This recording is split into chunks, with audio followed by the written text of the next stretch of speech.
Dino asks, what first got you into JavaScript and coding? First off, I am not into JavaScript. I do not know really how to do JavaScript. I know that there's a lot of confusion among people thinking Java and JavaScript are essentially the same. They share a lot of the same paradigms, but as a coding language, they are quite different. The only experience I really have, I have two.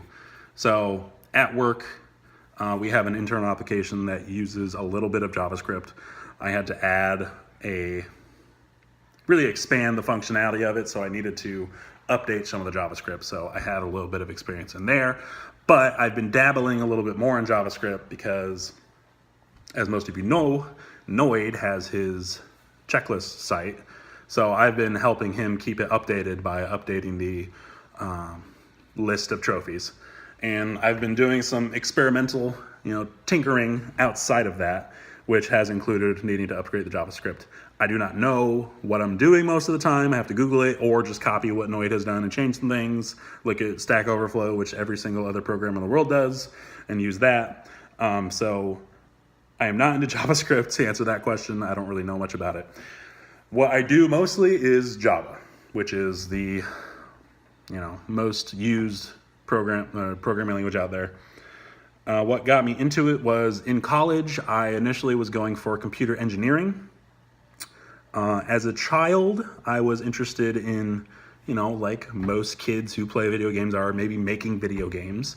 I bought a lot of books on how to create video games, but my, I'll say, motivation to follow through with those inspirations never really amounted to anything. I'd rather play a video game than learn how to make one.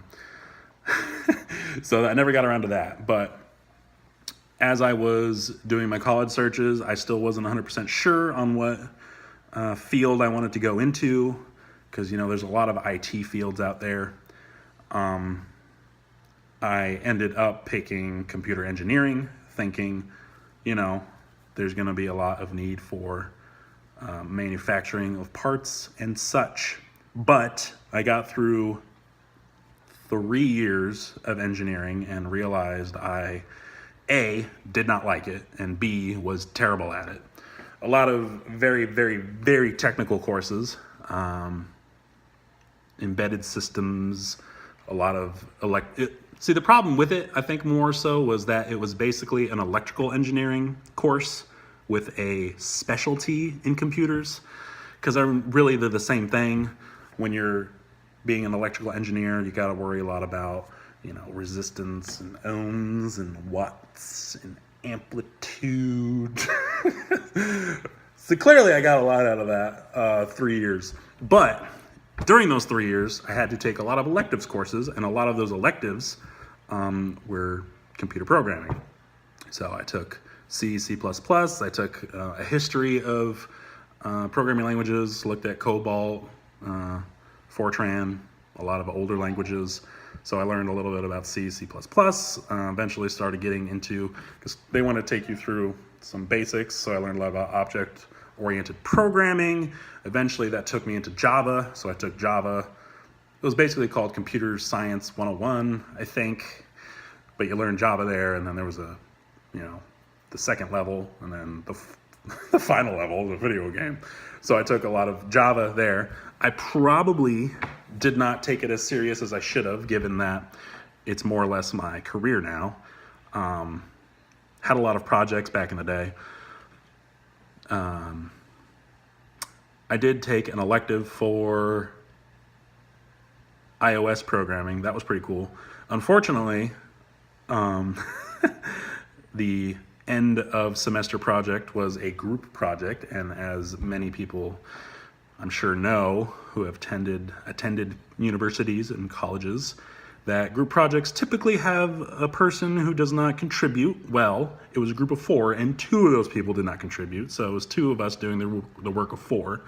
We were trying to make an app for a local, I think it was a film producer, something. He did a lot of TV stuff, so he wanted an app where you could have a timer, like a scene checklist where things he wanted to have and then the time he'd record something, and he'd take that time and mark it as, so he could see how long his, I'm the computer side of it. I don't know what the hell he was doing, but that never got finished. We got a prototype created that didn't do jack squat, but we had to explain ourselves because we were working with an actual professional in the field. So we were saying, yeah, you're getting this work for free.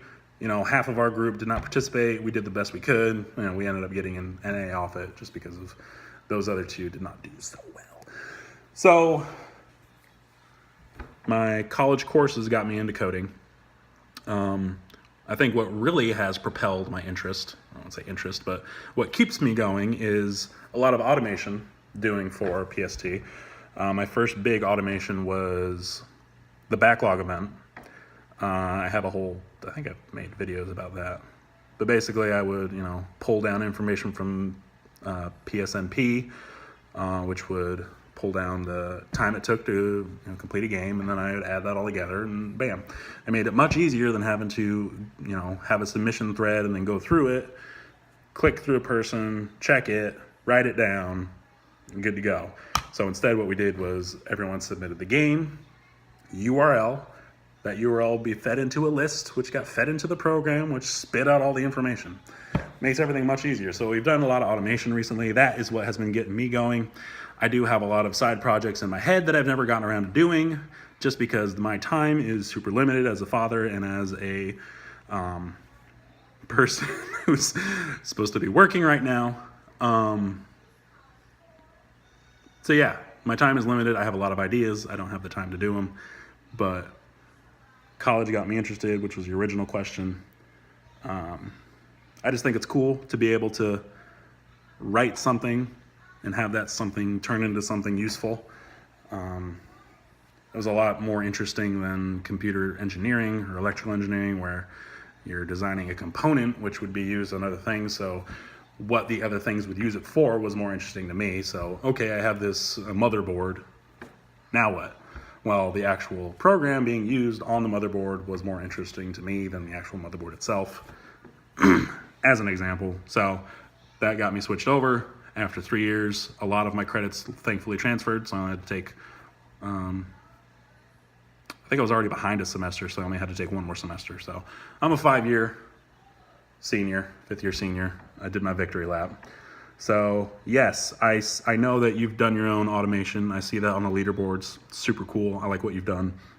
I think it's cool to see people make things and have other people be able to experience. I know a lot of it's behind the scenes, so a lot of people don't understand what goes into making certain things. Like Noid's checklist sites, it's one site. His checklist site, on the surface, it looks pretty basic. You got your list of things, you check them off, that's it. But there is so much more behind the scenes that a lot of people don't understand, the work that goes into it. So I appreciate what you've done. It's very cool. Hope to see more of it. I don't know what more, but I like what you've done. I'm gonna keep my automation going. I know this is kind of a side note, and I don't know if a lot of people see this, but I know I promised some video for the Valentine's Day. I do not think I'll get around to it. I was relying on some automation that I cannot seem to find. And at this point, it's probably way too long ago to be able to give accurate stats. So I apologize to anyone who's watching this one and was expecting a video for that one. I need to find that automation. Basically, it was just pulling down all the information from PSNP and putting it into a spreadsheet so I could manipulate it however I wanted. But it being a month after the fact, those rarities have probably changed dramatically by now. And